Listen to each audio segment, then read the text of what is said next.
السلام علیکم یا علی مدد۔ ہے تو تکلیف ہی آپ کو دینا، لیکن دینی پڑتی ہے کہ جب تک گلستان کے پھول یکجا نہ ہوں تو دیدہ زیب گلدستہ وجود میں نہیں آتا۔ آپ سب گلستان حسینی کے پھول ہیں تو ایک ایک قدم آگے آ جائیں۔ بیٹا آ جاؤ، آگے آپ لوگ آئیں گے تو اور آئیں گے۔ آ جائیں جی، ادھر آ جائیں، کچھ نہیں کہوں گا، آ جائیں، آئیے تشریف لے آئیے۔ دیکھیے ماحول بنائیں، اس طرح تو نہیں ہوتا نا کہ آپ لوگ 2 میل پہ جا کے بیٹھ جائیں۔ آ جائیں، تشریف لے آئیں۔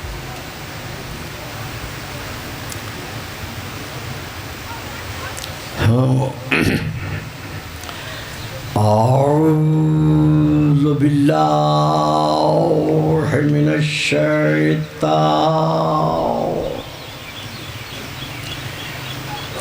اللعین الرجیم،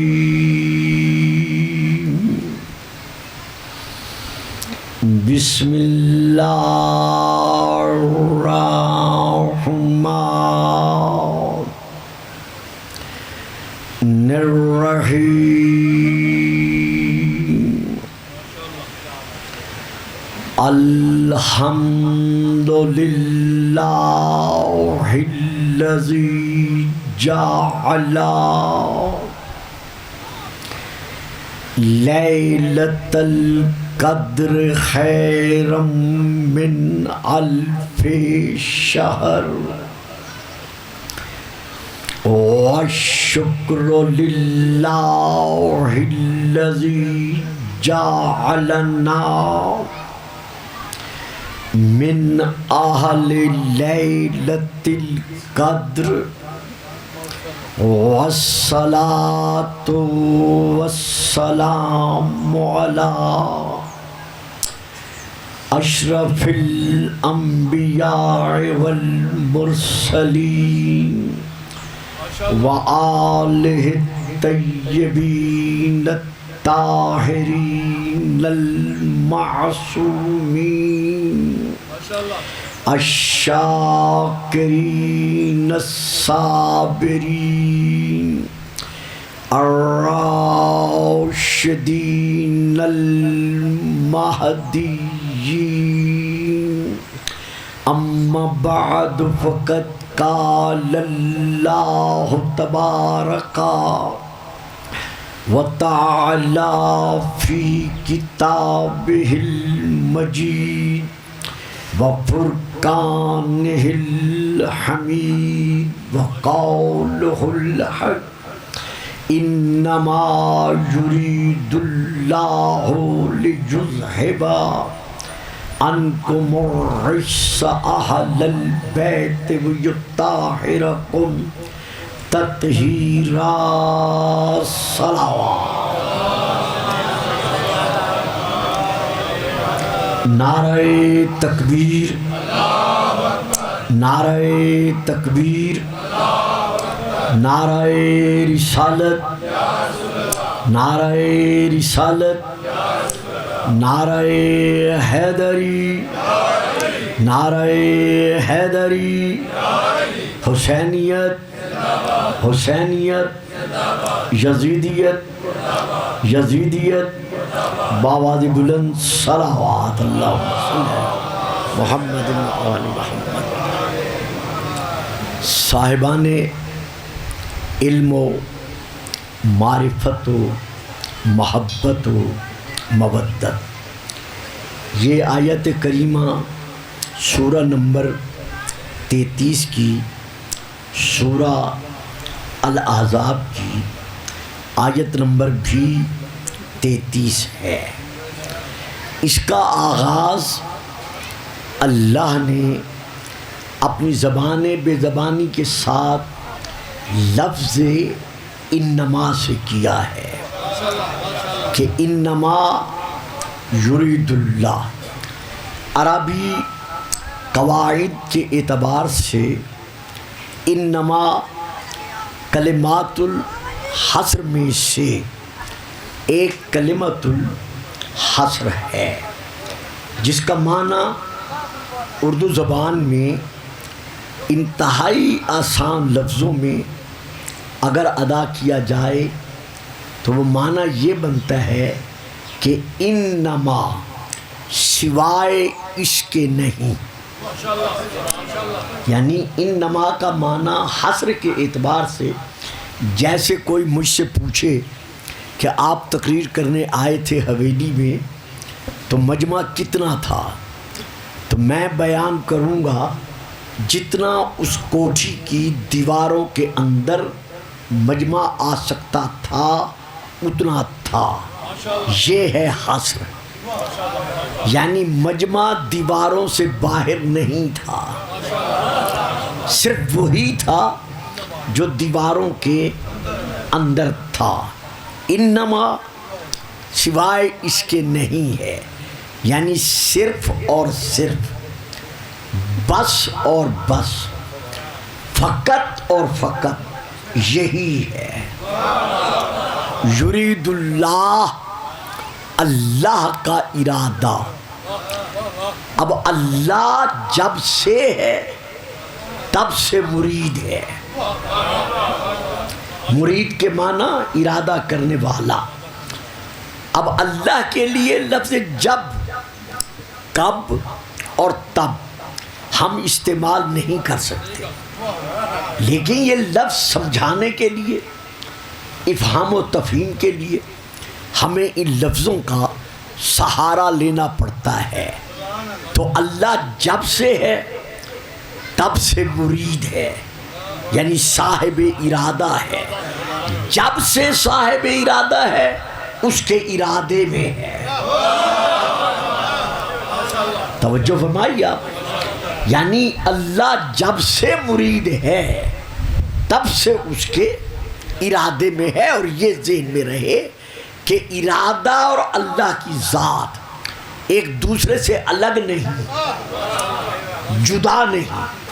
یعنی شیعہ عقیدہ بالتوحید کے تحت اللہ کی ذات اور اللہ کی صفات ایک دوسرے سے جدا نہیں ہیں. اللہ علیم ہے، جب سے ہے علیم ہے. علم اور اللہ جدا نہیں. اللہ قادر ہے، اللہ نے کسی سے قدرت حاصل کی نہیں، بذات قادر ہے. اسی طرح اللہ مرید ہے، یعنی صاحب ارادہ ہے. جب سے صاحب ارادہ ہے تب سے اس کے ارادے میں ہے. کیا ہے؟ لِيُذْهِبَ عَنْكُمْ. اب یہ قوم کی جو ضمیر ہے یہ شیعہ اور غیر شیعہ دونوں مفسرین کے نزدیک اہل بیت رسول کے لیے ہے. یعنی لِيُذْهِبَ عَنْكُمُ الرِّجْسَ، کہ اے رسول کی اہل بیت اللہ تم سے دور رکھے. کس کو دور رکھے؟ رجس کو. کتنا دور رکھے؟ جتنی توحید شرک سے دور ہے.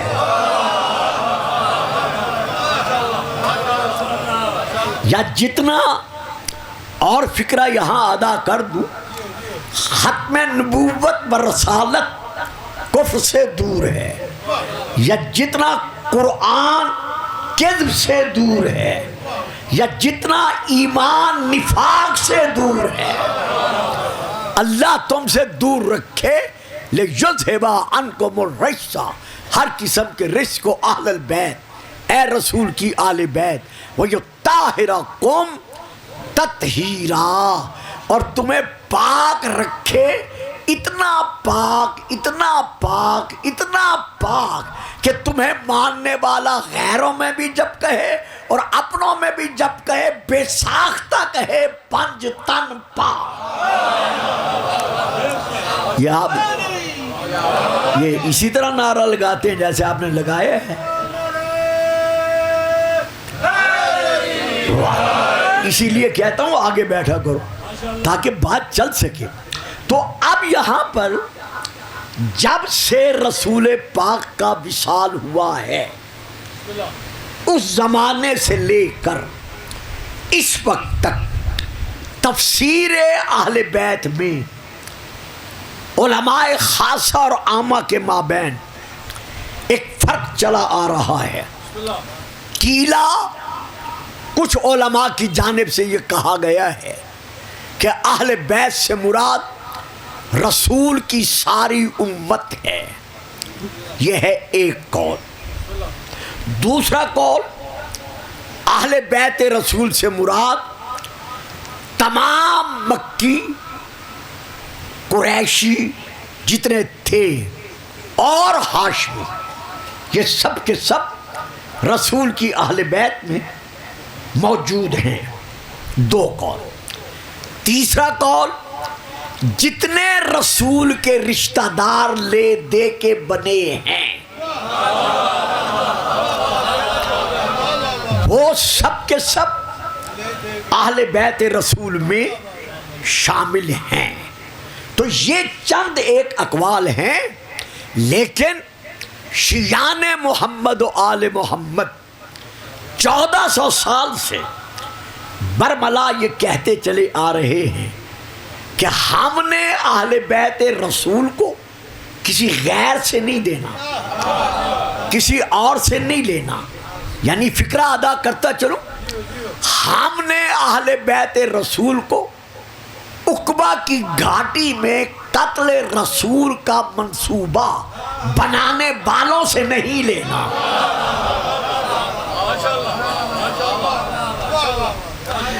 ہم نے اہل بیت رسول کو ابتر کہنے والوں سے نہیں لینا.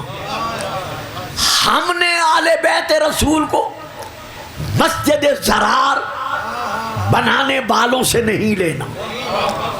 ہم نے اہل بیت رسول کو عبداللہ بن ابی جیسے منافق اور اس کی سیرت پر چلنے والوں سے نہیں لینا. ہم نے اہل بیت رسول کو یزیدیت کے دسترخوان پر پلنے والوں سے نہیں لینا. بلکہ کہاں سے لینا ہے؟ یہ فیصلہ پھر قرآن کا ہے. ما آتاکم الرسول فخذوہ وما نہاکم عنہ فانتہوا. جو رسول دے وہ لو، جس سے رسول روکے اس سے رک جاؤ. تو ہم نے اہل بیت رسول کون ہے؟ یہ ہم نے لینا ہے ذات رسول سے، یعنی یہ ہم نے لینا ہے ناطق قرآن سے، خدا کی منہ بولتی زبان سے، رسول دو جہان سے، مربی کل ایمان سے، بطول کے بابا جان سے، حسنین شریفین کریمین شمسین قمرین کے نانا جان سے. درود پڑھیے گا. صلوات.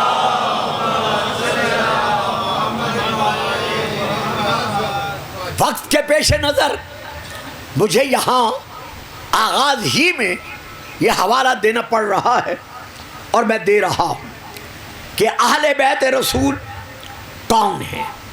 اہل سنت حضرات کی بہت بڑی تفسیر ہے، تفسیر خازن. میں نام پھر لے رہا ہوں تاکہ کیسٹ میں محفوظ رہے. اس کے ساتھ تفسیر کا نام ہے تفسیر طبری، جلد نمبر 22. میں وہاں سے پڑھ رہا ہوں، مطبوعہ بیروت لبنان. دوسری تفسیر کا نام ہے تفسیر در منصور، علامہ جلال الدین سیوطی کی، جلد نمبر 5. میں وہاں سے لے کے پڑھ رہا ہوں. اور بہت ساری کتابیں ہیں لیکن میں ان دو کتابوں کے حوالے سے آگے بڑھ رہا ہوں. حضرت امام ابن جریر، ابن ابی حاتم اور امام طبرانی، ان سے یہ روایت ہے کہ رسول پاک کے صحابی حضرت ابو سعید خدری، جنہیں خدری بھی پڑھا جاتا ہے، رضی اللہ تعالی عنہ سے جب یہ پوچھا گیا کہ اہل بیت رسول کون ہیں تو انہوں نے جواباً کہا ہم سے مت پوچھو، ہم نے رسول سے پوچھا ہے. رسول ہی سے نے جو فرمایا ہے وہی اہل بیت رسول ہیں اور انہی کو اہل بیت رسول ماننا پڑے گا.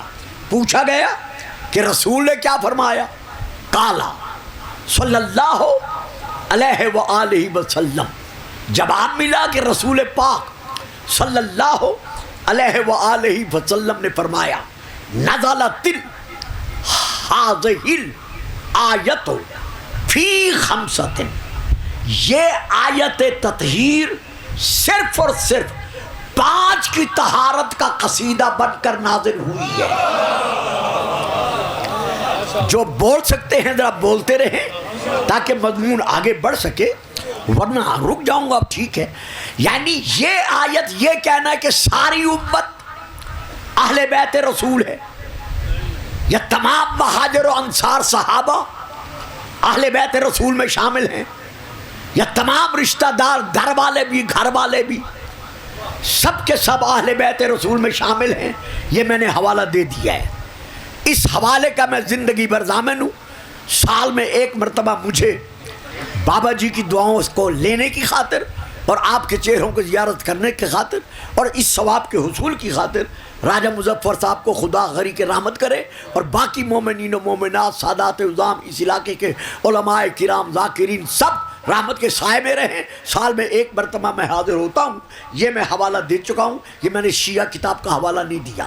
نزلت هذه الآیت فی خمسۃ، یہ رسول فرما رہے ہیں کہ یہ آیت نازل ہوئی ہے صرف 5 کی شان کا قصیدہ بن کر، اور وہ 5 کون ہیں؟ رسول نے اپنا ہاتھ اٹھایا، اٹھا کے سینے پہ رکھا، سینے پر رکھ کر فرمایا فی یا، ان 5 میں سے ایک میں ہوں۔ سلامت رہیں جی، بڑی مہربانی شاہ صاحب۔ فی یا، ان 5 میں سے ایک میں ہوں۔ وفی علی، اور یہ آیت نازل ہوئی ہے علی کی شان میں، یعنی جس طرح رسول کی شان میں نازل ہوئی ہے اسی طرح علی کی شان میں نازل ہوئی ہے۔ وفی حسن و حسین، اور یہ آیت نازل ہوئی ہے حسن اور حسین کی شان میں۔ وفاطمہ تا، اور یہ آیت نازل ہوئی ہے فاطمہ کی شان میں۔ معلوم ہوا جو صادق رسول ہے وہ تو فرما رہا ہے کہ ہم 5 کی شان میں نازل ہوئی ہے، اور جنہیں تفسیر کا علم ہی نہیں ہے وہ کہتے ہیں ساری امت رسول شامل ہے۔ تو یہ ہے ایک حوالہ کہ یہ آیت تطہیر، آیت تطہیر کن کی شان میں نازل ہوئی ہے۔ اب میں پھر دوسرا حوالہ دے رہا ہوں، تفسیر خازن جلد نمبر 30 صفحہ نمبر 499، مطبوعہ مصر، دارالکتب علمیہ بیروت لبنان کی، یہ شائع شدہ ہے۔ راویہ کون ہے؟ بیٹا ذرا تھوڑا سا توجہ فرمائیں گے، آپ فرنٹ لائن پہ بیٹھے ہیں، جب آپ سر جھکا لیں گے تو آپ کے سامنے والے بھی جھکا لیں گے، جبکہ ہم سر اٹھانے آتے ہیں، جھکانے نہیں آتے۔ درود پڑھیے گا، صلوات۔ جیتے رہو میرا بیٹا، اللہ آپ کو صحت و سلامتی سے رکھے۔ تو اس کی راویہ کون ہے جو اب میں بیان کر رہا ہوں؟ اس کی راویہ ہیں ام المومنین حضرت بی بی عائشہ رضی اللہ تعالی عنہا، ان سے یہ روایت ہے حدیث کی۔ جب ان سے پوچھا گیا کہ اہل بیت رسول کون ہیں تو انہوں نے ارشاد فرمایا کہ رسول پاک، یہ حوالے کے ساتھ میں عرض کر چکا ہوں، سب سویرے تشریف لائے، ان کے شانوں پر دھاری دار ایک سیاہ رنگ کی چادر تھی۔ اب میں ذرا بولتا ہوا رک جاؤں گا، بیٹا رک جاؤں گا ذرا۔ یعنی بی بی عائشہ فرما رہی ہیں رضی اللہ تعالی عنہا کہ رسول پاک صبح سویرے تشریف لائے، اور یہ کتاب کا حوالہ ہے، اور ان کے شانوں پر دھاری دار سیاہ رنگ کی چادر تھی۔ اب اگر کوئی سیاہ کپڑے پہننے والے کو بدعتی کہتا ہے تو اسے دیکھنا پڑے گا کہ ماں کہہ رہی ہے کہ رسول سیاہ چادر اوڑھ کر آئے۔ جب آئے تو رسول نے کیا کیا؟ آپ بیٹھ گئے، بیٹھنے کے بعد فَأَتَتْ فاطمہ فَأَدْخَلَهَا فِيهَا، سیدہ فاطمہ آئیں، رسول نے چادر میں بٹھا لیا۔ ثم جاء علی فَأَدْخَلَهُ فِيهِ، پھر علی آئے، رسول نے علی کو بھی چادر میں بٹھا لیا۔ ثم جاء الحسن، پھر حسن آئے، فادخلہ فیہ، رسول نے حسن کو بھی چادر میں بٹھا لیا. ثم جاء الحسین، پھر حسین آئے، فادخلہ فیہ، رسول نے حسین کو بھی بٹھا لیا چادر میں. اب جو میں عرض کر رہا ہوں بڑی توجہ چاہوں گا، ہو سکتا ہے عام ذہن پرواز نہ کر سکے. ان چاروں کو بٹھانے کے بعد اب رسول نے آیت پڑھی، انما یرید اللہ لیذھب عنکم. نہیں شاید میں سمجھا نہیں سکا، آپ درود پڑھے، میں پھر عرض کرتا. قبلہ شاہ صاحب بات واضح تھی لیکن کیا کروں، یہاں اکثریت چپ کر گئی ہے. بات حضور قبلہ یہ ہے، ایک ہے ہمارے پاس ضمیر کا کی، کا خطاب کی ضمیر، کا تم، آپ، دو کما، آپ دو، کم آپ کم از کم تین یا اس سے زیادہ، یعنی کم کی ضمیر ہوتی ہے کم از کم تین کے لیے یا اس سے زیادہ کے لیے. رسول نے چادر کے سائے میں علی کو بھی بٹھایا، فاطمہ کو بھی بٹھایا، حسن کو بھی بٹھایا، حسین کو بھی بٹھایا. بٹھا کر یہ آیت پڑھی، انما یرید اللہ لیذھب عنکم، تم سے اللہ نے ہر قسم کا رچ دور کر دیا.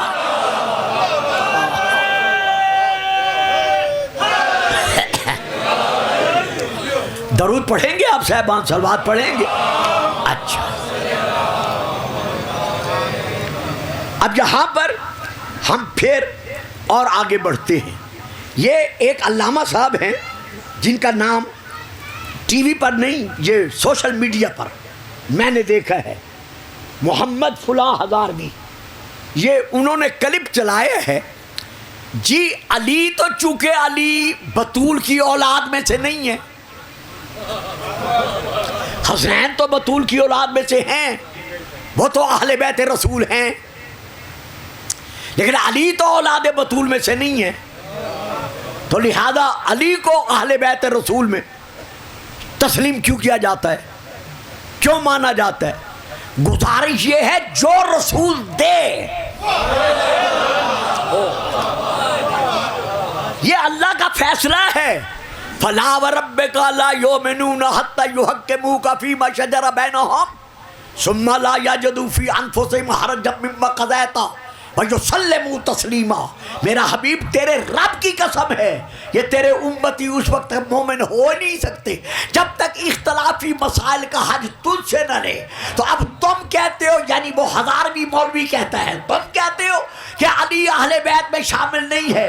ہم نے فیصلہ تم سے نہیں لینا، ہم نے فیصلہ خدا کی منہ بولتی زبان سے لینا ہے. تو یہ رسول کا فیصلہ ہے. اگر آپ اس پر بھی مزید تسلی چاہتے ہیں، مزید اطمینان قلب چاہتے ہیں، صرف آپ کے لیے نہیں، تمام سامعین کے لیے، تمام حاضرین کے لیے، تاکہ یہ جہاں بیٹھے حق کے وکالت علی ابن ابی طالب ادا کر سکے. میں پھر کتاب کا نام لیتا ہوں. یہ کہتے ہیں علی اہل بیت رسول میں شامل نہیں ہے. میں لے رہا ہوں کتاب کا نام ینابع المودت، صفحہ نمبر 297. ان ابی وائل، یہ راوی ہے، یہ بیان کرتا ہے ان ابن عمر، حضرت عمر رضی اللہ تعالی عنہ کے بیٹے عبداللہ بن عمر سے، کہ عبداللہ بن عمر کہتے ہیں قال کنا اذا عددنا اصحاب النبی، ہم ایک دن صحابہ بیٹھے اور بیٹھ کر ہم یہ فیصلہ کرنا چاہا کہ رسول کے سارے صحابیوں میں سے افضل ترین صحابی کون کون ہیں. یہ فیصلہ کرنے کے لیے ہم نے فیصلہ یہ کیا کہ پہلے حضرت ابو بکر ہیں، پھر حضرت عمر ہیں، پھر حضرت عثمان ہیں. یہ فیصلہ کر کے ہم چپ کر گئے. جب چپ کر گئے فقال رجل، تو ہمارے مجمع میں سے ایک صاحب نے اٹھ کر کہا یا ابا عبد الرحمن، یہ ان کی کنیت ہے عبداللہ بن عمر کی، اے عبد الرحمن، ابا عبد الرحمن، تو نے فضیلت کا ذکر کرتے ہوئے یہ نام بھی لیا، یہ نام بھی لیا، یہ نام بھی لیا، فعلی ما ہوا، سارے نام لیے ہیں تو علی کہاں گیا؟ علی کا نام کیوں نہیں لیا؟ یہ میرے ہاتھ میں فوٹو کاپی ہے، جس صاحب نے اس فوٹو کاپی کی موبائل میں فوٹو لینی ہو، میری گاڑی تک جاتے جاتے اسے اجازت ہے وہ لے سکتے ہیں۔ جس علامہ کے پاس جی چاہے یہ حوالہ لے کے جائیں۔ جب اس نے کہا علی کہاں گیا تو عبداللہ بن عمر نے سر اٹھایا، صحابہ کی طرف دیکھا، پھر اس کی طرف دیکھا، دیکھ کر کہا بھائی تو نے سنا نہیں ذکر ہو رہا تھا صحابہ کا۔ سبحان اللہ۔ نہیں صاحب اس طرح نہیں، بڑا تھک کے آتا ہوں یہاں پر۔ ہاں ذکر ہو رہا تھا صحابہ کا کہ صحابہ میں سے کون کون سا صحابی کس کس صحابی سے افضل ہے۔ رہی بات علی کی، علی کا تو ہم سے کیوں پوچھتا ہے؟ ہوا من اہل البیت، وہ تو رسول کی اہل بیت میں سے ہے۔ تو واضح ہو گیا کتب عامہ سے کہ علی ابن ابی طالب کل بھی اہل بیت رسول میں سے تھے اور آج بھی، بلکہ رسول اہل بیت ہیں۔ یعنی الحسن والحسین سیدہ شباب اہل جنہ و ابوہما افضل منہما، ان کا باپ ان دونوں سے بھی افضل ہے، وہ رسول اہل بیت ہیں۔ یہ ہے ایک حوالہ۔ اب میں دوسرا حوالہ دے رہا ہوں، یہ دوسرا حوالہ ہے الریاض النظرہ الباب الرابع فی مناقب علی، حضرت علی کی تعریف میں۔ یہ اہل سنت کی بہت بڑی کتاب ہے عربی میں، اس کی جلد نمبر ہے 3، صفحہ نمبر ہے 180۔ عبداللہ بن احمد بن حنبل، حضرت امام احمد بن حنبل کے بیٹے، اس کا نام بھی عبداللہ ہے۔ اس نے اپنے باپ سے سوال کیا، یعنی امام احمد بن حنبل سے، کہ بابا جان یہ بتائیے، وہ خود کہتے ہیں سوال تو ان تفضیل، میں نے بابا جان سے صحابہ کے متعلق پوچھا کہ کون کون صحابی کس کس سے افضل ہے۔ فقالا، تو میرے باپ نے کہا ابو بکر و عمر و عثمان ثم سکتا۔ یہ 3 نام لینے کے بعد میرا باپ چپ کر گیا، آگے کوئی نام نہیں لیا۔ جب چپ کر گیا فقلت، تو میں نے فوراً کہا یا ابت اینا علی ابن ابی طالب، بابا تو نے سب کے نام لیے ہیں، تو نے علی کا نام نہیں لیا، علی کہاں گیا؟ تو میرے بابا نے میری طرف دیکھ کر کہا قالا ہوا من اہل البیت، تو نے صحابہ کے لیے پوچھا ہے، علی تو اہل بیت میں سے ہے۔ اور صاحبان علم اگلا فقرہ امام احمد بن حنبل کا سننے کے قابل ہے، وہ کہتے ہیں لا یقاس بہی ہاؤلائے، علی تو وہ علی ہے کہ محمد کے بعد کسی صحابی کو علی کے تقابل میں قیاس بھی نہیں کیا جا سکتا۔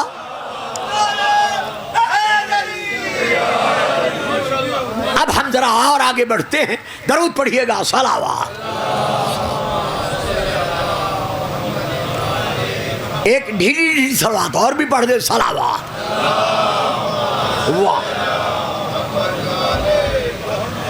دیکھیے یہ کہنا کہ آپ اہل بیت کو مانتے ہیں، اصحاب کو نہیں مانتے، نہیں، غلط، بالکل غلط۔ لا یستوی اصحاب النار و اصحاب الجنہ، اصحاب النار اور اصحاب الجنہ کبھی برابر نہیں ہو سکتے۔ ہم شیعان محمد و آل محمد دعویٰ کرتے ہیں، خدا کی قسم، مصطفیٰ کی قسم، مرتضیٰ کی قسم، قرآن خدا کی قسم، سید الشہداء کی قسم، بیت اللہ کی قسم، ائمۃ الہدیٰ کی قسم، ہم اصحاب الجنہ کو اپنی آنکھوں کا نور مانتے ہیں۔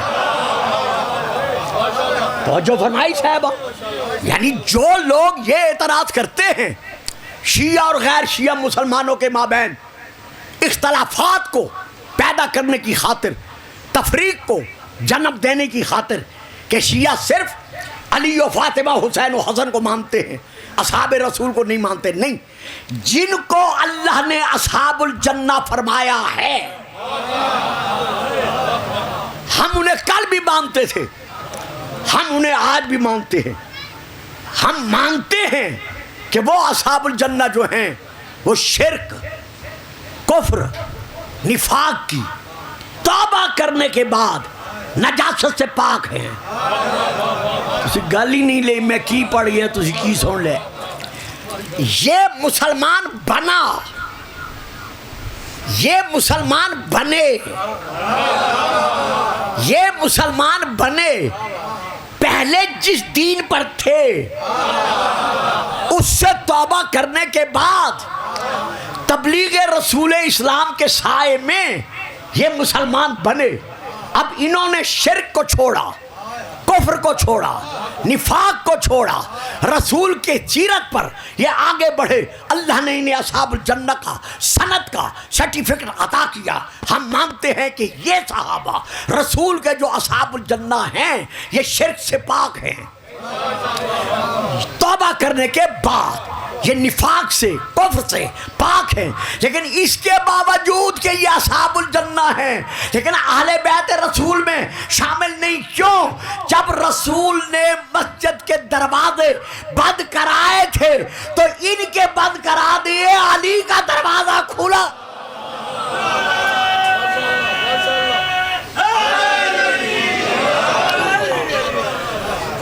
سبحان اللہ. یہاں پھر میں حوالہ دے کر آگے بڑھتا ہوں. سب سے زیادہ میں جس بات کا حوالہ دے رہا ہوں باقی کتابوں کو چھوڑ کر، وہ ہے کتاب کنز الامال، جلد نمبر 12، صفحہ نمبر 101، سطر نمبر 123، حدیث نمبر 34,182. میں وہاں سے لے کے پڑھ رہا ہوں. قال صلی اللہ علیہ وآلہ وسلم، رسول پاک نے ارشاد فرمایا، الا آگاہ ہو جاؤ، ان مسجدی ھذا حرام.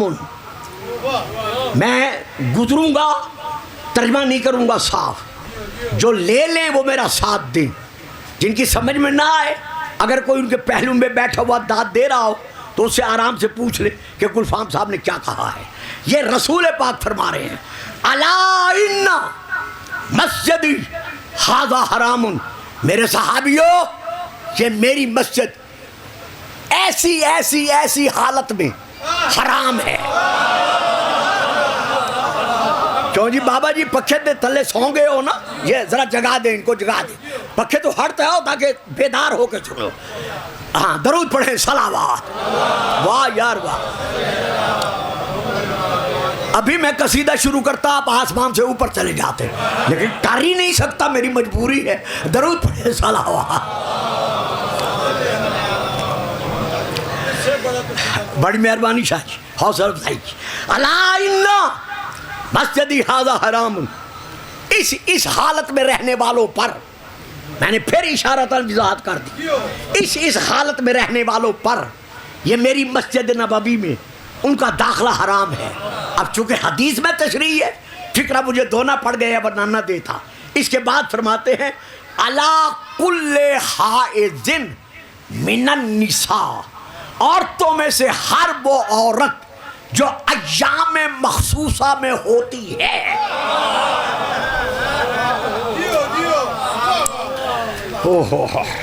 میں اور اس کے لیے فکرہ ادا نہیں کر سکتا. اس فرماتے ہیں وَكُلِّ جُنُبٍ مِنَ الرِّجَالِ، اور مردوں میں سے جو ایسی حالت میں ہوتا ہے ان پر مسجد نبوی میں داخلہ حرام ہے. اس حالت میں اب اگلا فکرہ سنیے گا. یہ رسول کی حدیث ہے، یہ میرا نہیں ہے، صاحب کنز الامال نے یہ حدیث لکھی ہے. الا علی محمد وعلی وعلی اہل بیت ہی، محمد اور محمد کی اہل بیت، یعنی کے بعد پھر ہے علی و فاطمہ والحسن والحسین.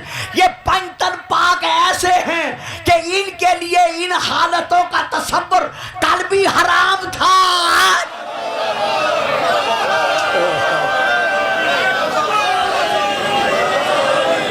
واہ صاحب، جنہوں نے نعرہ نہیں لگایا میں دیکھ رہا تھا، میں اشارہ کر دوں گا، آپ نعرہ نہیں لگایا.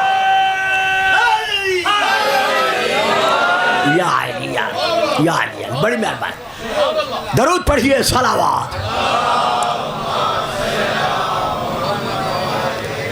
اب یہی کنز الامال جلد نمبر 12 صفحہ نمبر 101 حدیث نمبر 34,183 میں وہاں سے لے کے پڑھ رہا ہوں۔ ام المومنین حضرت بی بی ام سلمہ رضی اللہ تعالی عنہ ارشاد فرماتی ہیں، قال صلی اللہ علیہ وآلہ وسلم، الا آگاہ ہو جاؤ، خبردار، لا یحل ھذا المسجد لجنوب ولا حائض، جو مرد حالت جنوب میں ہے اور جو عورت حالت مخصوصہ میں ہے،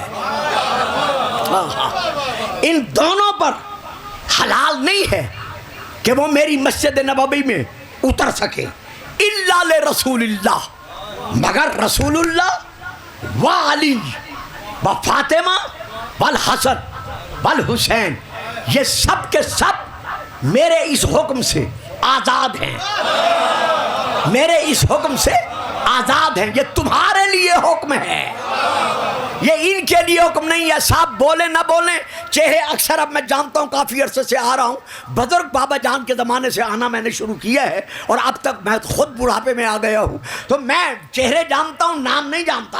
اگلا فقرہ سننے کے قابل ہے رسول کا۔ رسول پاک فرماتے ہیں، الا آگاہ ہو جاؤ، قد بینت لکم الاسماء، میں نے تمہیں بتا دیا کہ مسجد میں ہر حالت میں داخل ہونے والے وہ پاک کون ہیں، ایک محمد ہے، ایک علی ہے، ایک فاطمہ ہے، ایک حسن ہے، ایک حسین۔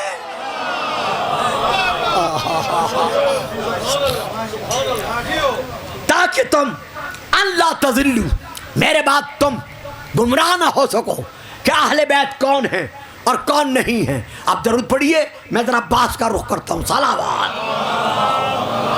پانی ہے 2 منٹ، ایک بار پھر درود پڑھ دیں۔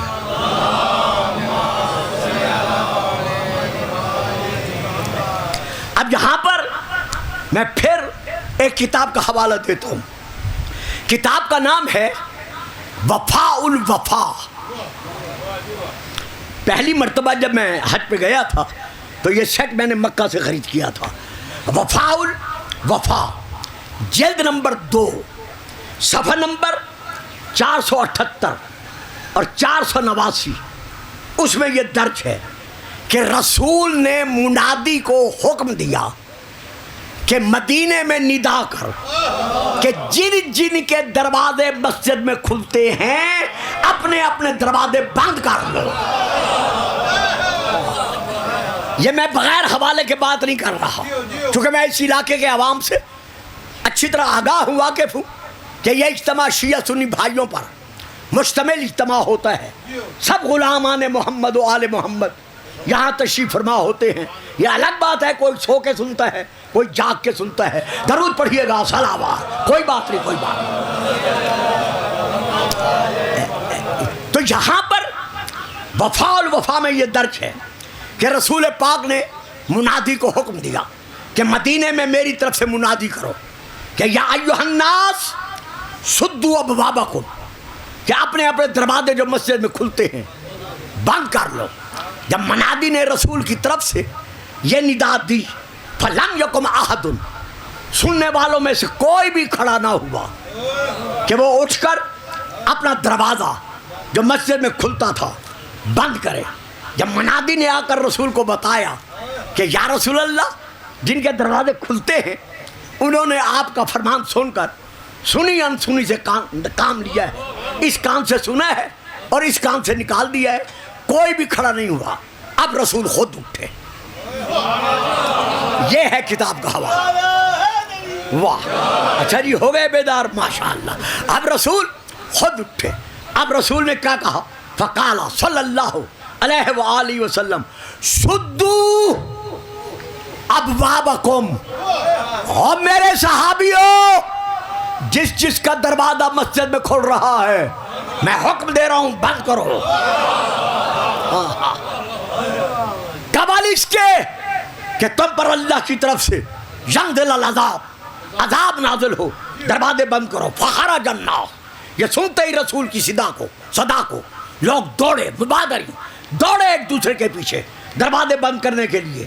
جب دوڑے, لیکن حضرت حمزہ اور ان کے ساتھ کچھ اور صحابی جو مسجد میں بیٹھے رہے, فقالو, انہوں نے کہا, صدا ابوابنا وترک باب علی, محمد نے علی کا دروازہ تو کھلا رکھا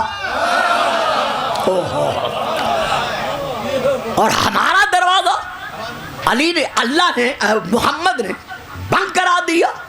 جب انہوں نے آپس میں یہ گفتگو کی تو کچھ میں ان میں سے کچھ نے کہا, فقالا بعضهم, ان میں سے کچھ نے کہا, ترکہ لقرابتہ, علی کا دروازہ محمد نے اس لیے کھلا رکھا ہے کہ وہ محمد کا قریبی ہے, قرابت دار ہے, رشتہ دار ہے. بس اتنا کہنا تھا. اب کتاب کا نام خصائص و نسائی صفحہ نمبر 27 پر ہے. جب آپ نے ان کی یہ آواز سنی, آپ ممبر پر تشریف لے گئے. ممبر پر بیٹھ کر آپ نے بہت بڑا خطبہ پڑھا. خطبہ پڑھنے کے بعد یہ کلمات رسول پاک نے ارشاد کیے, اے میرے صحابیوں, ما انا صددت ابوابکم, میں نے تمہارے دروازے بند نہیں کرائے. یہ جس کا دروازہ بند کرایا گیا ہے, ما انا صددت ابوابکم, میں نے تمہارے دروازے بند نہیں کرائے. ولا فتحت باب علی, اور نہ ہی میں نے علی کا دروازہ کھلا رکھا ہے. ولیکن اللہ, لیکن اللہ نے صد ابوابکم وفتح باب علی, تمہارے دروازے بند کرا کے علی کا دروازہ کھلا رکھ کے یہ منوا لیا ہے کہ جو طہارت محمد کی ہے وہی طہارت علی.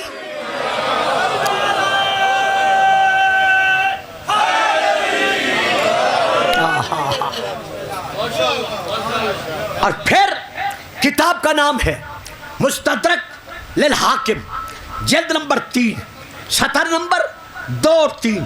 رسول پاک فرماتے ہیں, فقالا ما انا اخرجتکم, نہ میں نے تمہیں خارج کیا ہے مسجد سے اور نہ میں نے علی کو مسجد میں ٹھہرایا ہے. ولیکن اللہ اخرجکم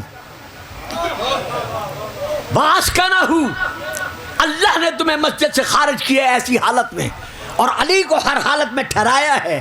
میں آگے بڑھنے سے پہلے سامعین کی خدمت میں ایک فکرہ دے کر پھر آگے بڑھتا ہوں. بھائی, جس علی کی آمد پر اللہ بند کعبے کی دیوار میں در بنا رہا ہے,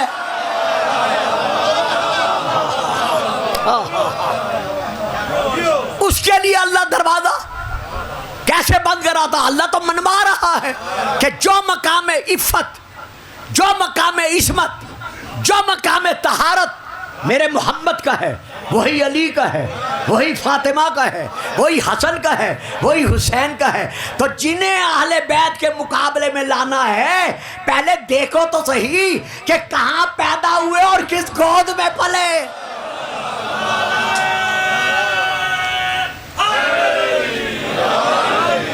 لو صاحب, نعرے آپ لگا چکے, بیدار آپ ہو چکے, تمہید ختم ہو گئی. گھنٹے کے اندر میں نے وعدہ کیا ہے, میں انشاءاللہ ایک گھنٹہ 5-7 منٹ میں ممبر چھوڑ دوں گا. شاہ جی چونکہ مجھے جانا ہوتا ہے تو بہت اچھا ذاکر صاحب پڑھ رہے تھے, لیکن آدھا گھنٹہ پڑھ گئے, وہ تو آپ بھی دیکھ رہے تھے. درود پڑھیے گا.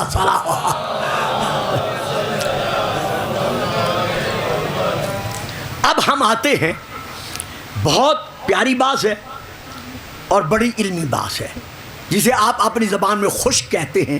یہ خشک بات ہے, لیکن چونکہ ضرورت ہے, اگر ہم بھی ڈر جائیں, جی مومن نعرہ نہیں لگائیں گے, داد نہیں دیں گے, چپ کر کے بیٹھے رہیں گے, تو پھر فرشتے آئیں گے یہاں پڑھنے کے لیے. لہذا آپ بولیں نہ بولیں, میں نے اس بات کو لے کے آگے بڑھنا ہے. انما یرید اللہ لیذھب عنکم الرجس. رجس کی تعریف کیا ہے؟ رجس کسے کہتے ہیں؟ رجس پر الف لام ہے, یعنی صرف رجس نہیں ہے بلکہ اس رجس پر الف لام ہے. ہم عربی دان اس الف لام کو کہتے ہیں جنسی, یعنی جو رچ ہے. اچھا پہلے رچ بتا دوں پھر بتاتا ہوں جنسی کیا ہوتا ہے. رچ کے اعتبار سے 4 کتابوں کا میں نام لے رہا ہوں. اگر یہ میرا کیمرہ میرے سامنے نہ ہوتا یا کچھ لوگ موبائل میں تقریر نہ لے رہے ہوتے تو شاید میں یہ نام نہ لیتا، لیکن اب اس لیے لے رہا ہوں تاکہ دوران ملک بھی اور بیرون ممالک بھی جہاں میرا یہ کیسٹ جائے وہاں دعویٰ دلیل کے ساتھ ہو کہ ہچ کی تعریف کیا ہے. پہلی کتاب کا نام ہے، حضور یہاں تھوڑا سا بولنا پڑے گا تکلف برطرف رکھتے ہوئے. پہلی کتاب چونکہ عام آدمی نہیں بول سکے گا، پہلی کتاب کا نام ہے مفردات راغب اصفہانی. یہ بڑی مشہور کتاب ہے لغت کی. دوسری کتاب کا نام ہے لسان العرب. تیسری کتاب کا نام ہے التحقیق فی کلمات القرآن الکریم. چوتھی کتاب کا نام ہے مجمع البحرین. بچوں گھبرانا نہیں ہے، وہ جیسے بیماری میں نا کڑوی گولی بھی کھانی پڑتی ہے تو آج یہ موضوع لیتے وقت یہ کڑوی گولی بھی آپ کھا لے، لیکن گھبرانا نہیں ہے. چوتھی کتاب کا نام ہے مجمع البحرین. پانچویں کتاب کا نام ہے ناموس قرآن. یہ 4 کتابیں لغت کی ہیں، یعنی ڈکشنری ہے. یہ کسی فقہ کی کسی فرقے کی یہ کتابیں نہیں ہیں. جو عربی جانتا ہے وہ انہیں اپنی لائبریری میں رکھتا ہے. اچھا ان میں لکھا ہوا ہے رچ کی قسمیں. پہلی قسم ہے رچ کی طبیعی، جسے طبیعت مانتی ہے کہ یہ نجس ہے، یہ ناپاک ہے، یہ غلیظ ہے. رچ سے طبیعی. دوسری ہے رچ سے عقلی، جسے عقل تسلیم کرتی ہے کہ یہ نجس ہے، یہ ناپاک ہے. تیسری قسم ہے عقل کے علاوہ رچ سے شرعی، جسے قرآن، حدیث اور فرامین ائمہ یہ منواتے ہیں کہ یہ رچ ہے. توجہ فرمائیے آپ نے. اب اس کے ساتھ ساتھ ایک لفظ 2 لفظ اور بھی ہیں وہ بھی ادا کر رہا ہوں. المعاصم ان کتب میں درج ہے. المعاصم ہر وہ گناہ جس گناہ پر اللہ نے عذاب نازل کرنے سے ڈرایا ہے وہ رجس ہے. اب میں کیا کروں، مجمع تو آپ نے ساتھ نہیں لا سکتا نا. یعنی ہر وہ گناہ جس گناہ کے لیے اللہ نے عذاب سے ڈرایا ہے تو یہ گناہ کرنا، اس گناہ کا خود اپنا نام رجس ہے. المعاصم ہر گناہ کا دوسرا نام جو عذاب والا ہے رجس ہے. نمبر 2 رجس الشیطان. وہ کیا ہے؟ یوسوس فی صدور الناس. شیطان لوگوں کے دلوں میں گھس کر وسوسے پیدا کرتا ہے. ہر وہ شیطانی وسوسہ جو تمہیں حق سے دور رکھتا ہے. واہ جی واہ، بڑی مہربانی جو اتنی مشکل بات آپ لے رہے ہیں. حیدر اسے رجس کہتے ہیں. اچھا جی اب میں آتا ہوں باقیوں کو چھوڑ کر تاکہ ٹائم کے اندر چھوڑ دوں. الرجس الشک، یہ کافی معنی ہیں جو میں نے چھوڑ دیے ہیں. الرجس الشک، جو بھی حق پر شک کرتا ہے یہ رجس ہے. اب بیٹا جی میں کیا کروں، آپ تو خیر بول نہیں سکتے، آپ کی مجبوری ہے، لیکن سامنے بیٹھے ہیں، میں فرنٹ رینک پہ بیٹھنے نہیں دیا کرتا، لیکن آپ بیٹھے ہیں مجھے قبول ہیں. درود پڑھیں صلوات. یہ جن کتابوں کا میں نے حوالہ دیا میں ان سے پڑھ رہا ہوں کہ شک کرنا حق پر یہ کیا ہے؟ رجس ہے. ذالک بأن اللہ هو الحق، لا الہ الا اللہ حق ہے. جو اللہ کی الوہیت پہ شک کرتا ہے یہ نجس ہے، یہ رجس ہے. ان الرسول حق، ہمارا رسول سراپا حق ہے. جو ہمارے رسول کی ختم نبوت پہ شک کرتا ہے وہ نجس ہے، پلید ہے، رجس ہے. یہ ہے شیعان محمد و آل محمد کا ایمان بالنبوہ. آئیے کہتے ہو کہ جبرائیل نے علی کے پاس آنا تھا، پھول کے نبی کے پاس چلا گئے. نہیں، علی جتنا علی ہے، جتنا علی ہے، جتنا علی ہے، پھر بھی منوا رہا ہے انا عبد من عبید محمد، میں محمد کے غلاموں میں سے غلام ہوں.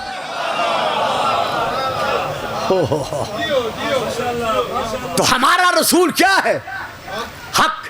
جو بھی آپ کی ختم نبوت پر شک کرتا ہے وہ رجس ہے. 2 نمبر 3 نزل علیک القرآن بالحق. میرے حبیب، ہم نے جو قرآن نازل کیا ہے تجھ پر یہ سراپا حق ہے. جو قرآن کی آیت پر، آیت کے لفظ پر، لفظ کے حرف پر، حرف کے معنی پر شک کرتا ہے،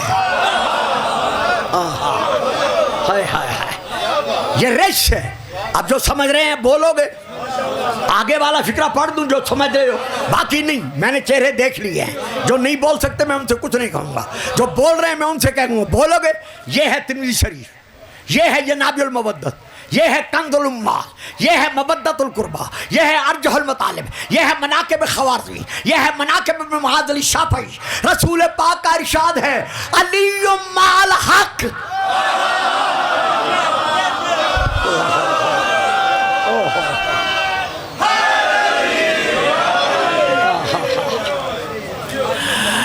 علی مع الحق والحق مع علی. علی کا دوسرا نام حق ہے، حق کا دوسرا نام علی ہے. تو اب جو علی کی ولایت پر شک کرتا ہے، جس طرح لا الہ الا اللہ کی الوہیت پر شک کرنے والا نجس، جس طرح محمد رسول اللہ کی ختم نبوت پر شک کرنے والا نجس، جس طرح قرآن کی صداقت پر شک کرنے والا نجس، اسی طرح علی کی ولایت پر شک کرنے والا.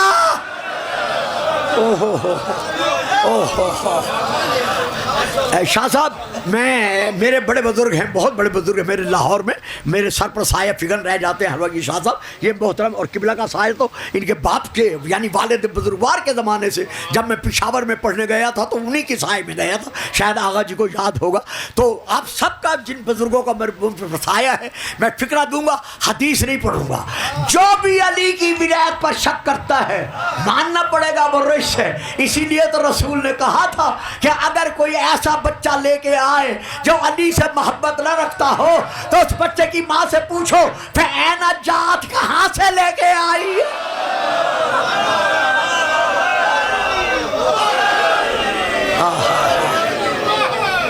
یہ اسی طرح نعرہ لگاؤ گے جیسے لگایا ہے. پانی دے.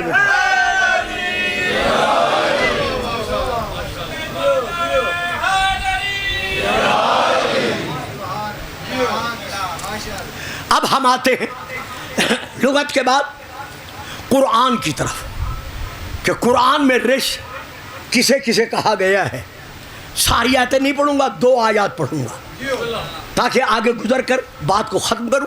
جو گھڑی بہت تیز چلتی ہے اور پتہ نہیں کیا وجہ ہے، ابھی میں نے شروع نہیں کیا، گھڑی کا گھنٹہ پورا ہونے والا ہے. لیجئے میں آپ کے سامنے پہلی آیت پڑھ رہا ہوں، سورہ الحج کی، سورہ نمبر 22 آیت نمبر 30. سورہ الحج. اللہ فرما رہا ہے فَاجْتَنِبُوا الرِّجْسَ مِنَ الْأَوْثَانِ وَاجْتَنِبُوا قَوْلَ الزُّورِ. اے لوگو تم بتوں کے رجس سے بچو. فَاجْتَنِبُوا، بیٹا بات سمجھ میں آ رہی ہے؟ میری اردو سمجھ میں آ رہی ہے؟ اچھا ماشاءاللہ. فَاجْتَنِبُوا، تم بچو کس سے؟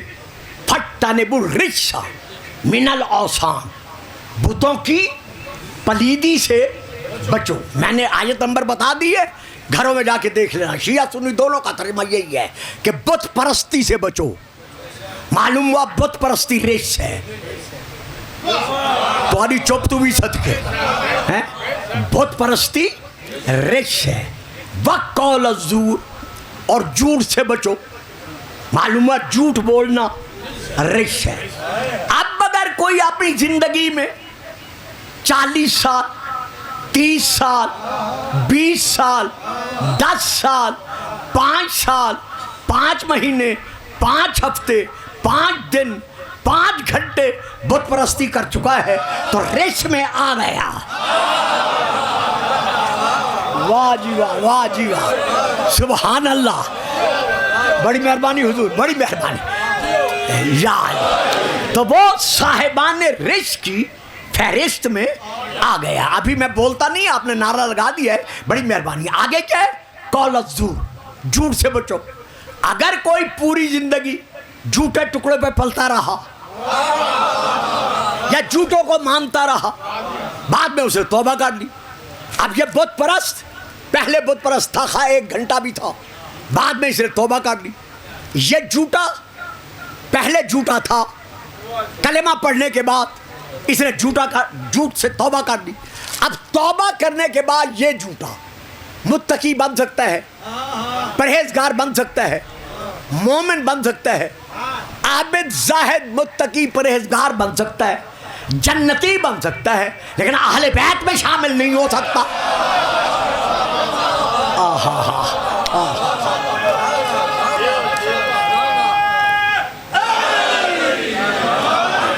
قبلہ یہ ہمارے علاقے کا بہت بڑا شریف آدمی ہے، سارے اس کی شرافت کی گواہی دیتے ہیں، آپ نے خام خواہ اس کو تھانے میں بلا لیا۔ کہا اچھا روز نامچہ بھی دیکھتے ہیں،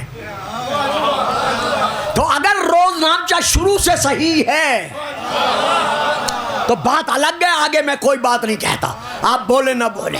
تو اب جو زندگی میں ایک مرتبہ جھوٹ بول چکا ہے وہ جھوٹوں کی فہرست میں آ گیا ہے، جیسے کچھ لوگ چپ کرنے والوں کی فہرست میں آ جاتے ہیں، تو وہ جھوٹوں کی فہرست میں آ گیا ہے۔ لیکن توبہ کرنے کے بعد وہ سب کچھ بن سکتا ہے، لیکن صادقین میں سے، اہل بیت میں سے نہیں ہو سکتا۔ وہ ذاکر صاحب، کیا نام تھا جی ان کا، آپ کے ذاکر کا، جو پڑھ رہے تھے، علی رضا صاحب نے ایک شعر پڑھا ہے جسے میں نے بہت ایمانی اور روحانی لطف لیا ہے، اور میں نے انہیں دعا بھی دی ہے بیٹھے بیٹھے۔ وہ شعر تھا کہ مبالہ میں کوئی جھوٹا نہیں جا سکا، کیونکہ مبالہ تھا کیا، جھوٹوں کے خلاف تھا۔ تو وہاں کون گئے؟ یہ میں چند کتابوں کے نام لے رہا ہوں کہ میدان مبالہ میں جانے والے کون کون ہیں۔ یہ دیکھیے، پہلی کتاب کا نام ہے جو میں آپ کے سامنے عرض کر رہا ہوں، تفسیر الکشاف، جلد نمبر 1۔ دوسری کتاب کا نام ہے تفسیر در منصور، جلد نمبر 2، یہ دونوں عربی میں ہیں۔ تیسری کتاب کا نام ہے تفسیر کبیر، جلد نمبر 8۔ چوتھی کتاب کا نام ہے تفسیر ابن کثیر، صفحہ نمبر 75 اور 76۔ پانچویں کتاب تفسیر کا نام ہے تفسیر رفاعی۔ چھٹی کتاب کا نام ہے الصواعق المحرقہ، صفحہ نمبر 175۔ ساتویں کتاب کا نام ہے تاریخ الخلفاء، علامہ سیوطی کی، کراچی کی چھپی ہوئی، عربی میں، صفحہ نمبر 169۔ اور آٹھویں کتاب کا نام ہے جناب المبدت، عربی میں، صفحہ نمبر 287۔ اور اس کے بعد کتاب کا نام ہے مناقب ابن معاذ علی شافعی، صفحہ نمبر 263۔ پھر کتاب کا نام ہے سن رہے ہیں، چلے گئے ہیں، یہ تو مجھے پتہ ہے نا میں نے کیسے تلاش کیا ہے۔ تو پھر کتاب کا نام ہے المبدت القربہ، صفحہ نمبر 12۔ پھر کتاب کا نام ہے ارجح المطالب، صفحہ نمبر 55 اور 56۔ اور پھر کتاب کا نام ہے زمخشری علیہ الرحمہ کی تفسیر الکشاف، جلد نمبر 1، صفحہ نمبر 368۔ ذاکر صاحب غلط نہیں پڑھ رہے تھے۔ جب یہ اعلان ہوا فَقُلْ تَعَالَوْا نَبْدُ أَبْنَاءَنَا وَأَبْنَاءَكُمْ وَنِسَاءَنَا وَنِسَاءَكُمْ وَأَنفُسَنَا وَأَنفُسَكُمْ، بڑے بڑے لوگ سوچ رہے تھے کہ صیغے جمع کے ہیں، محمد کے ہاں تو ایک فاطمہ ہے۔ تو لہذا ہم میں سے اب تو مجبوری ہے رسول کی، رسول جمع کے صیغے ہیں، ہمیں لے کر جائے گا، لیکن یہ کتابیں گواہ ہیں۔ جب رسول جانے لگے تو کون کون ساتھ تھے؟ رسول کی انگلی کے ساتھ شہزادہ حسن، رسول کی گودی میں شہزادہ حسین، پشت پر سیدہ فاطمہ، ان کی پشت پر مولا علی۔ اب میں رک گیا، کیوں جا رہے ہیں بیٹا جی؟ میدان مبالہ میں کیوں جا رہے ہیں؟ خدا کی توحید منوانے نا۔ نصارہ کیا کہتے ہیں کہ عیسیٰ ابن اللہ ہے، مریم ساتھ شریک ہے، تینوں ایک ہیں۔ خدا کی توحید منوانے کے لیے جا رہے ہیں میدان مبالہ میں۔ جائیں، رسول جائیں، رسول ہیں، علی جائیں، ولی ہیں، فاطمہ جائیں ولیت اللہ ہے، حسن تو حسین تو گودی بھی ہے، حسن تو انگلی کے ساتھ ہے، بچوں کو لے جانے کی کیا ضرورت ہے؟ فکرہ دے رہا ہوں، توجہ چاہتا ہوں، ماننا پڑے گا کہ جو علم محمد تھا وہی علم حسن تھا۔ ہوئے ہوئے ہوئے ہوئے ہوئے، وہی علم حسین تھا۔ جس طرح معرفت توحید کا درس رسول دینے جا رہے ہیں ویسے حسن کو لے کر گئے ہیں، حسین کو لے کر گئے ہیں۔ خبردار کبھی نہ سوچنا ہمارے ہاں چھوٹا بڑا نہیں ہوتا، اولنا محمد واوسطنا محمد وآخرنا محمد وکلنا محمد، یہ سارے کے سارے ایک ہیں۔ نعرہ نہیں لگائیں گے، چپ کر کے بیٹھے رہیں گے۔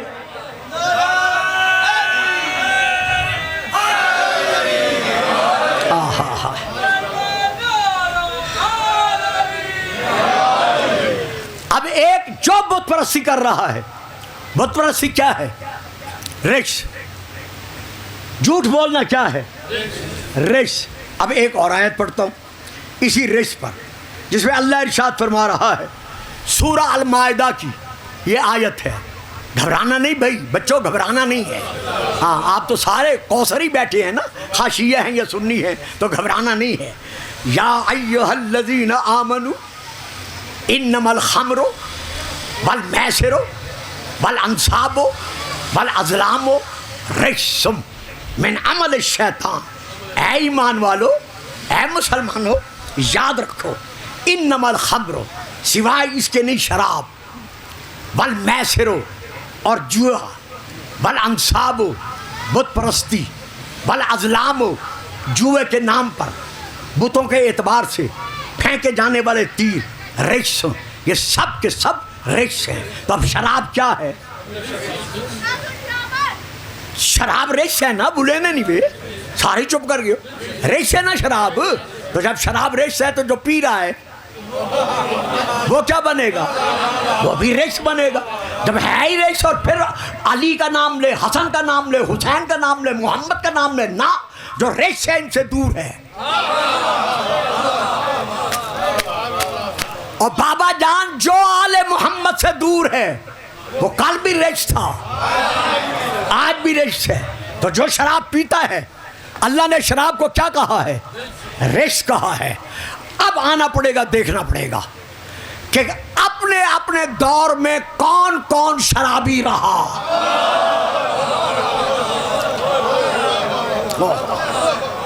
میں پردہ نہیں اٹھاؤں گا، میں کچھ نہیں کہوں گا، میں کتاب کا حوالہ دے رہا ہوں، حضرت پیر کرم شاہ صاحب کی کتاب قرآن کی تفسیر ضیاء القرآن، اس میں بھی ہے، لیکن میں پڑھ رہا ہوں کتاب کا نام یا ایھا الذین آمنوا سے سعادت صاحب کی لکھی تالیف شدہ۔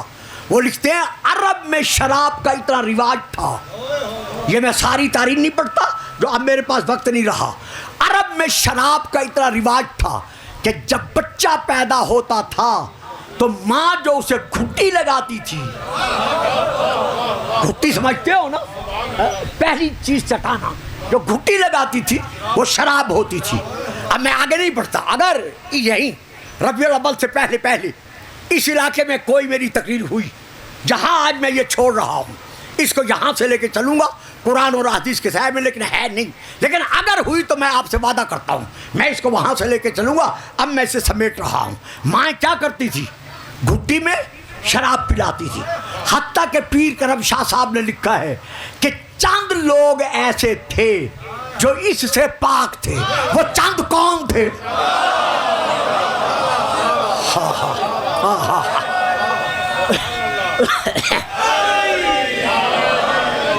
وہ چند لوگ جو اس گھٹی سے پاک تھے وہ کون تھے؟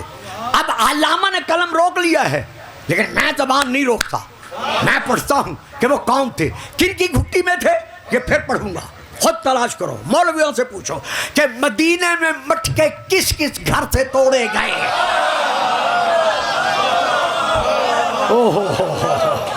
درود پڑھیں گے آپ؟ درود پڑھ دیں گے؟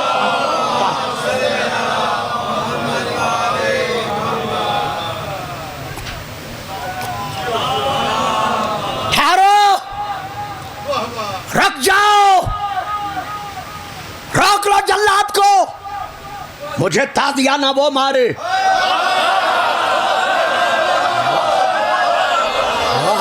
واہ صاحب واہ صاحب, جیتے رہیں سلامت رہیں. بھرا دربار ہے, شرابی کو سزا کا اعلان ہوا. کیسے کوڑے جلاد مارے, تازیانے مارے. شرابی نے دونوں ہاتھ اٹھائے, کہا ٹھہرو, رک جاؤ. مجھے شرابی ہونے پر تازیانے مارنے کا حکم وہ دے, اور وہ لگائے جس نے خود زندگی میں شراب نہ پیو. دربار میں سناٹا چھایا. ایک آواز گونجی, حسن بیٹا اٹھو. اٹھ کر تازیانہ سنبھال کر اسے بتاؤ, بات آج کی نہیں, آدم سے لے کر اس وقت تک ہم نے کبھی شراب کی بو بھی نہیں سنی.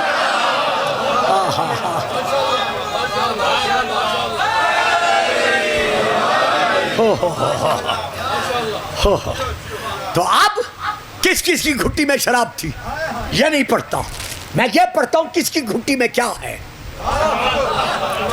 3 دن گزرنے کے بعد جب علی کی ماں اپنے ہاتھوں کے رحل پر علی جیسا نعت قرآن لے کر بے گھر کے گھر سے نکلی, رسول نے آگے بڑھ کر اپنے وارث کو لیا, بوسہ لیا, چوما. اب رسول نے کیا عمل کیا, یہ عین نہج البلاغہ کی طرح. حضرت علی فرماتے ہیں, ایھا الناس, اے لوگو مجھ علی کو پہچانو. میں علی کون ہوں؟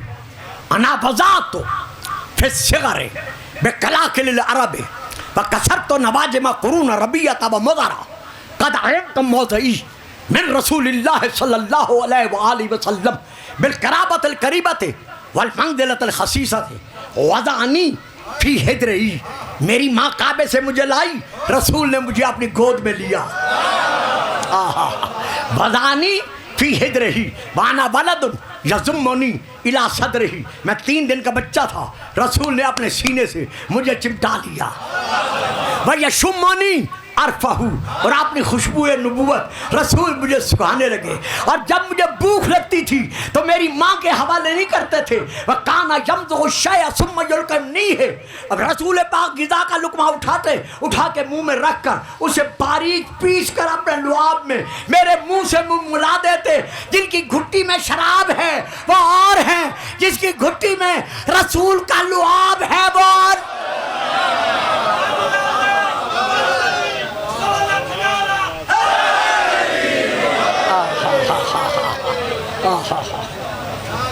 اب یہ ہیں اہل بیت رسول, جن کے لیے رسول فرما رہے ہیں انہم منی وانا منہم, یہ مجھ سے ہیں. بس بیٹا وقت گزر گیا ہے, بس آخری پیپر دو اور میں بات ختم کر دوں. انہم منی وانا منہم. ابھی ذاکر صاحب بھی پڑھ رہے تھے حدیث, آپ سب کو یاد ہے, حسین منی من الحسین, حسین مجھ سے ہے, میں حسین سے ہوں. فاطمہ تو بذات منی وانا منہا, فاطمہ مجھ سے ہے, میں فاطمہ سے ہوں. علی منی وانا منہ, علی مجھ سے ہے, میں علی سے ہوں. بھئی ان کا تو نبی سے ہونا ظاہر ہے, لیکن نبی ان سے کیسے ہیں؟ اب میں تشریح آج نہیں کرتا, اشارہ کر رہا ہوں. تشریح جب زندگی لے آئی پھر کہوں گا. من کی چند قسمیں ہیں عربی زبان میں. ان قسموں میں سے ایک قسم ہے من ابتدائیہ, جو ابتدا کو ظاہر کرتا ہے. سفر تو من ملتانہ الی دینہ, میں نے ملتان سے دینے تک سفر کیا. تو میرے سفر کا آغاز کہاں سے ہے؟ ملتان سے. تو یہ کس نے ظاہر کیا؟ من نے. اس من کو جس کو میں عرض کر رہا ہوں, درود پڑھیے گا, صلوات. آئیے تشریف لے آئیے, آ جائیں بیٹا, آ جائیں, آپ بھی آ جائیں, آ جائیں, جیتے رہیں, سلامتی. میرے تو اس من کو کہتے ہیں من ابتدائیہ. دوسرا من ہے بمعنی باز کے, اخذت من الدراہم, نوٹوں کا ایک ڈھیر پڑا تھا, میں نے اٹھائے. کہا جی کتنے اٹھائے؟ تو میں نے کہا بعض کچھ. تو اس کچھ کو کس نے ظاہر کیا؟ اخذت من الدراہم، من نے. یہ من بازیہ کہلواتا ہے. ایک من مجاوزے کا یعنی بڑھ جانا، ایک من زائدہ ضرورت نہیں تھی ہم نے بول دیا، ایک من ظرفیت کا جو ظرف مکان اور ظرف زمان کے معنی میں مجھے پتہ ہے. میں ختم کر رہا ہوں اس لیے میں تشریح نہیں کر رہا ورنہ پھر گھنٹہ لگ جائے گا. تو یہ من ظرفیہ کہلواتا ہے. ایک من استعانت کا یعنی مدد طلب کرنے کا، ایک من اصطلاح کا یعنی غلبے کو ظاہر کرنے کا، ایک من تعلیل کا یعنی سبب کو بیان کرنے کا، ایک من بدل کا یعنی یہ نہیں یہ ہے، بدل کے لیے من. یہ ساری قسمیں ہیں، ساری پڑھتا اب نہیں پڑھتا، اب ایک قسم پہ بات ختم کر رہا ہوں. ایک من ہے تبیینیہ، تبیینیہ یعنی تبیین کا. اس کا معنی کیا ہوتا ہے؟ یہ ایک فرد ہے، یہ ایک فرد ہے، درمیان میں من ان دونوں کا ذکر کر رہا ہے. جب ان دونوں کے درمیان یہ من آئے گا اس کو کہیں گے من جنسیہ، یعنی اس سے پہلے جس کا ذکر ہے من کا اور جس کا بعد میں ذکر ہے من کے، ان دونوں کی جنس ایک ہے. اچھا تھوڑا سا چلو اس کی شادی، اس کی تھوڑی سی مجھے 5 منٹ آپ دے دیں گے، میں اس کی تھوڑی سی وضاحت کر دیتا ہوں پھر ختم کرتا ہوں. دیکھیے یہ میں چلو یوں کچھ اور نہیں پڑھتا، اسی پہ دے دیتا ہوں. یہ میرے ہاتھ میں انگوٹھی ہے، کسی نے کہا سونے کی ہے، کسی نے کہا پلاٹینم کی ہے، کسی نے کہا لوہے کی ہے. جب مجھ سے پوچھا میں نے کہا الخاتم من فضۃ، میری یہ انگوٹھی چاندی سے ہے. اب بنی کس سے ہے؟ چاندی سے. اب جو چاندی ہے وہی یہ ہے، یعنی وہ بھی چاندی یہ بھی چاندی، وہ بھی دھات یہ بھی دھات، وہ بھی سفید یہ بھی سفید. جو اس کا فائدہ وہی اس کا فائدہ، جو اس کی تاثیر وہی اس کی تاثیر. فرق کیا ہے؟ وہ پورا خزانہ ہے، یہ اس میں سے ہے. لیکن ہے کیا؟ دونوں کی جنس ایک ہے. مثلا کسی کے ہاتھ میں ایک، چلو میں اپنی مثال دے دوں، یہ میرے ہاتھ میں یہ کڑا ہے، اب یہ چاندی کا ہے تو اب یہ کڑا بھی چاندی کا. حضرت عباس کے علم کا پنجہ وہ بھی چاندی کا. بیٹی کے بندے وہ یہ بھائی جان نے کڑا پہنا ہوا ہے، ملنگ صاحب نے میرے محترم نے، یہ بھی چاندی کا. تو اب یہ بھی چاندی ہے یہ بھی چاندی ہے، بندے بھی چاندی ہیں، پنجہ بھی چاندی ہے، لیکن یہ چاندی ہے اس میں سے. وہ جو خزانہ ہے یہ چاندی اسی، یہ اجنبی نہیں، یہ غیر نہیں. تو جب یہ اس میں سے ہے تو اب وہ کس میں سے ہو گیا؟ یعنی یہ اس میں سے ہیں. اگر ان کو اس میں ضم کر دو تو وہ کہے گا یہ مجھ میں سے ہیں. جب ان کو وہاں دیکھو تو یہ آلین ہیں، ایک ہیں.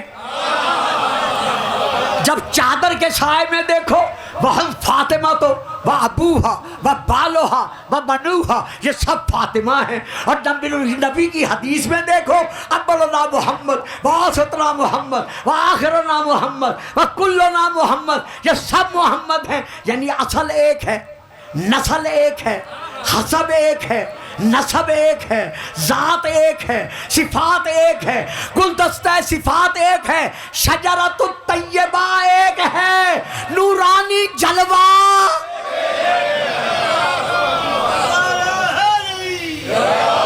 یہ ہے. حسین منی وانا من الحسین، حسین مجھ سے ہے اور میں حسین سے ہوں. دائیں زانو پر شہزادہ ابراہیم ہے، بائیں زانو کسی نے پڑھ لیا میرے بعد؟ بیٹا میں ابھی بس 2-2.5 منٹ مجھے دے دو، زیادہ ٹائم نہیں لیتا. دائیں زانو پر شہزادہ حسن ہے، بائیں زانو پر شہزادہ حسین ہے. رسول بڑے خوش ہو کر دونوں کا منہ چوم رہے ہیں. یا جبرائیل آئے، سلام کے بعد عرض کیا یا رسول اللہ، آپ کا رب فرما رہا ہے ان دو میں سے ایک کو چن لو، یا ابراہیم رہنے دو یا حسین رہنے دو۔ رسول کی آنکھوں میں آنسو بھر آئے، فرمایا حسین مجسم دین ہے اور میری خلقت دین کے لیے ہے، میں نے اپنا ابراہیم حسین پہ قربان کر دیا۔ آج جو ماتم پر اعتراض کرتے ہیں، جب رسول اپنا بیٹا قربان کر رہے ہیں تو ہماری جوانیاں کیا ہیں؟ بہرحال 16 مہینے کا یہ شہزادہ تھا، سن 10 ہجری میں، رجب کے مہینے میں، کچھ نے لکھا ہے 10 تاریخ، کچھ نے لکھی ہے 16 تاریخ، شہزادہ ابراہیم کا وصال ہوا، غسل دیا گیا، کفن پہنایا گیا، نماز جنازہ پڑھا دی گئی، فرمایا قبر کھودو جنت البقیع میں، قبر کھود دی گئی۔ رسول نے یوں شہزادے کو اپنے ہاتھوں پر اٹھایا، آنکھوں سے آنسو برسے۔ ایک صحابی کا نام ہے، میں نہیں لے رہا، انہوں نے کہا یا رسول اللہ کیا آپ بھی رو رہے ہیں؟ تو آپ نے فرمایا کیا میرے دادا ابراہیم نے میری جد اسماعیل کو ذبح کرتے وقت آنکھوں پہ پٹی نہیں باندھی تھی؟ یہ ایک فطرتی عمل ہے۔ ہائے مجھے میرے بیٹے کا آخری ہچکی لینے کا وقت بھی نہیں بھولتا۔ قبرستان میں پہنچے، دائیں طرف علی ہے، علی کو دیکھا، دیکھ کر فرماتے علی ابراہیم مجھ سے سنبھالو۔ صحابہ کہتے ہیں مولا خیر تو؟ فرمایا قبر میں علی اتارے گا، میں نہیں اتارتا۔ پھر صحابہ نے عرض کیا یا رسول اللہ کیا باپ کے لیے منع ہے کہ وہ بیٹے کو قبر میں نہ اتارے؟ فرمایا منع تو نہیں ہے، لیکن میں بھی تو باپ، میرا دل گوارا نہیں کرتا کہ میں ابراہیم کو اپنے ہاتھوں کے ساتھ مٹی میں سلاؤں۔ بس میں نے عرض کیا ذاکر صاحب نے پڑھنا ہے، میں نے سارا مصائب چھوڑ دیا، جو فکرے کہہ رہا ہوں، بیٹے کو ممبر دے رہا ہوں۔ یا رسول اللہ مدینے میں تو آپ نے اتنا گوارا نہ کیا، آپ کا بیٹا 16 مہینے کا تھا، بھوکا پیاسا بھی نہیں تھا، تیرے ستم سے شہید بھی نہیں ہوا تھا، لیکن پھر بھی آپ نے قبر میں سلانا گوارا نہ کیا۔ لیکن ہائے علی اصغر، جب تیر کا پانی پی چکا، ذبح من الاذن الى الاذن، یہ آپ کے 12ویں آقا فرما رہے ہیں کہ اتنے زور سے تیر لگا کہ ایک کان سے لے کر دوسرے کان تک اصغر کا جتنا منہ تھا ساری رگیں کٹ گئی۔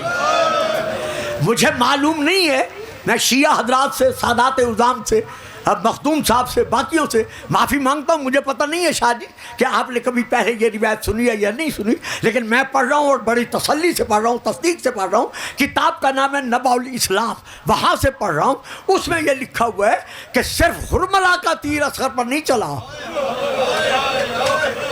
بلکہ سنان بن تمیمی نے اصغر کو تیر کھانے کے بعد اس کے لبوں کا نشانہ بنایا، اور نشانہ بنا کر اتنے زور سے تیر چھوڑا کہ بچے کے لب کیمے کی صورت میں تبدیل ہو گئے۔ اللہ اکبر، اللہ اکبر۔ حسین تڑپتے اصغر کو لے آئے، بس قبر کھودی۔ امام نے، یہ باعث شہید ہے جس کی امام نے نماز شہادت پڑھائی ہے اور پڑھی ہے، بیبیاں کھڑی ہوئے 64 بیبیاں ہیں، 23 بچے ہیں، 23 بچوں میں سے 10 شہزادیاں ہیں، یعنی 13 بچے ہیں شہزادے، 10 شہزادیاں ہیں، 64 بیبیاں ہیں، سب نے حلقہ بنایا ہوا ہے، اصغر کا ماتم کر رہی ہیں۔ کتاب کا نام ہے مقتل المعدن۔ امام حسین نے قبر کھودی، قبر کھود کر بس یہی آخری فکرے ہیں، ہاتھوں سے اصغر کو اٹھایا، آسمان کو دیکھا، روتی بیبیوں کو دیکھا، چلاتی بچیوں کو دیکھا، اصغر کو سلایا۔ سلا کر اب امام نے ایک فکرہ کہا، فرمایا رباب، رباب جی میرے مولا، جی میرے آقا۔ فرمایا رباب آج میری مدد کر۔ مولا کیا مدد کروں؟ کہا قبر میں نے سلایا ہے، اس کے لاشے پر مٹی تو ڈال۔ جب کہا نا تو مٹی ڈال، تو مادن صلحہ میں درج ہے کہ جناب رباب نے مٹی اٹھائی، پاؤں پہ ڈالی، پنڈلیوں پہ ڈالی، رانوں پہ ڈالی، شکم پہ ڈالی، سینے پہ ڈالی، جب منہ پہ ڈالنے کا وقت آیا جناب رباب طرف گئی۔ اب یہاں یہ فکرہ میرا نہیں ہے، میرے فاضل بھائی محمد باسکمی مرحوم کہا کرتے تھے، حالانکہ یہ ہے لیکن میں نہیں پڑھا کرتا، کہ جب چہرے پر مٹی ڈالنے کا وقت آیا بی بی رباب کی دھاڑیں نکل گئی، رو کے کہا زہرا کا لال، بطول کا بیٹا، آخر میں بھی ماں ہوں، اب تو جان اور تیرا علی اصغر جانے۔ علی لعنت اللہ علی القوم الظالمین۔